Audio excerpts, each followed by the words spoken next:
Bonjour à tous et merci d'être avec nous. Nous sommes au Petit Bar, au quartier, dans le quartier du Petit Bar, à la Maison pour tous François Villon. Et aujourd'hui, c'est la 4e édition de la dictée du Petit Bar. Monsieur Michael Delafosse, bonjour. Bonjour. Merci d'être avec nous. Vous êtes le maire de Montpellier, vous êtes aussi le président de Montpellier Métropole. Et sans oublier, vous êtes aussi professeur. Alors, est-ce qu'aujourd'hui, c'est le professeur qui vient ou c'est le maire, l'homme politique? C'est forcément un peu le professeur, puisque j'ai fait la dictée. C'est un exercice auquel je me livre, notamment en 3e pour l'épreuve du brevet des collèges. Mais c'est le maire qui est venu pour saluer cette initiative d'Espoir 34, du MMF, et qui contribue à donner envie aux enfants de bien maîtriser la langue française et les règles pas simples de la grammaire et de l'orthographe. Et je veux soutenir cette initiative parce qu'elle participe à la réussite des enfants.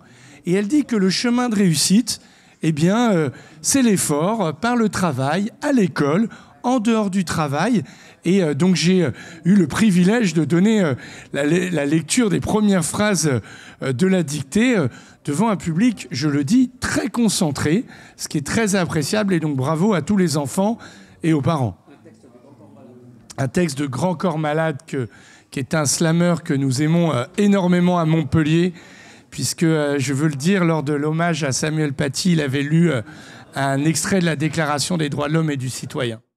Ce genre d'initiative, la dictée du Petit Bar, c'est pas juste une dictée banale, c'est aussi l'occasion de rappeler que la culture est importante, l'orthographe est important, l'éloquence aussi également. C'est ce que vous transmettez aussi à vos élèves notamment? Comme professeur, assurément. On corrige les fautes d'orthographe sur les copies, on reprend à l'oral le vocabulaire, avoir un langage soutenu est quelque chose de très important, savoir s'exprimer.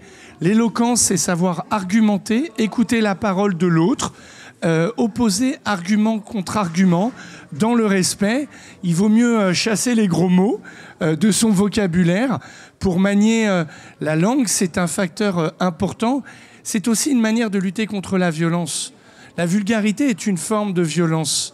Et donc, il faut maîtriser le vocabulaire, en apprendre. Et pour ça, lire, écrire, se saisir de l'école, se saisir des maisons pour tous, à la télévision aussi ou à la radio, ou maintenant sur les réseaux sociaux, ne pas hésiter, salut les enfants, de s'emparer du vocabulaire, c'est extrêmement important. Moi, comme professeur de 4e, je participe à des concours d'éloquence et cette compétence-là, quand elle est apprise, c'est remarquable. Après, quand on voit les élèves, récemment, le président Hollande est venu au lycée Jules Guesde et des élèves qui avaient fait ce concours d'éloquence l'ont interrogé et c'était remarquable. Il en a été lui-même très surpris en disant « Mais les élèves du lycée Jules Guesde sont bien meilleurs que certains journalistes ». Je crois qu'il faut prendre ça comme un très beau compliment. Et vous avez vu, justement, il y a plus de 200 personnes, 250 personnes, enfants et adultes confondus. Ça veut dire que c'est très important. Ils s'intéressent vraiment, ils sont... Mais ça, c'est un bonheur, c'est une fierté de savoir ça, que les enfants, le samedi matin, viennent faire une dictée, alors que parfois, ils y rechignent. C'est formidable. Ça, c'est un signal. Parce qu'on pourrait... rester chez soi, on pourrait zapper bêtement devant sa télé, on pourrait faire des bêtises. Eh ben non, on fait la dictée.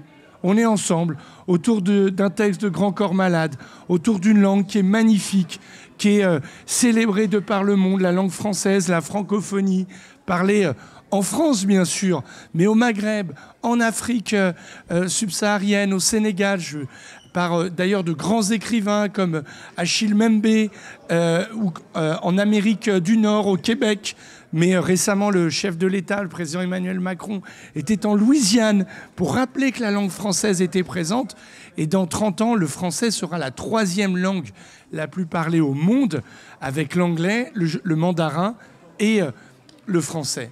Deux dernières questions. Je voulais juste savoir, vous savez que dans les quartiers populaires notamment, le taux d'échec scolaire est très important. Et qu'est-ce qu'il faudrait, à votre avis, comme initiative pour justement remédier à... Il faut faire des dictées, il faut aller dans les bibliothèques, il faut aller dans les cours de soutien scolaire, il faut un grand partenariat en faveur de la culture. C'est vrai qu'il y a de l'échec scolaire, mais il y a aussi de la réussite. Et parlons des chemins de réussite.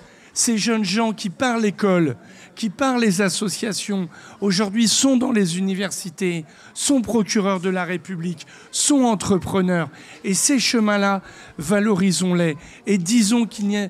Bien sûr que des fois, il y a des moments, c'est dur, mais on se relève, on apprend. Et bien là, la dictée, c'est un chemin de réussite. Et il faut l'opposer à ceux qui ne font pas la dictée ou qui disent « l'école c'est nul, l'école c'est mal ». Non, au contraire, il y a des chemins et il faut s'en emparer parce qu'il y a des chemins de réussite. Beaucoup de moyens sont mobilisés pour contribuer à la réussite de tous les enfants et merci à tous les acteurs qui s'en saisissent. Ici, la médiathèque Shakespeare, là, la Maison pour tous, François Villon, l'abnégation des professeurs des écoles du quartier et demain du collège Simone Veil, François Rabelais, où on peut y apprendre le chinois, où on peut y apprendre l'anglais.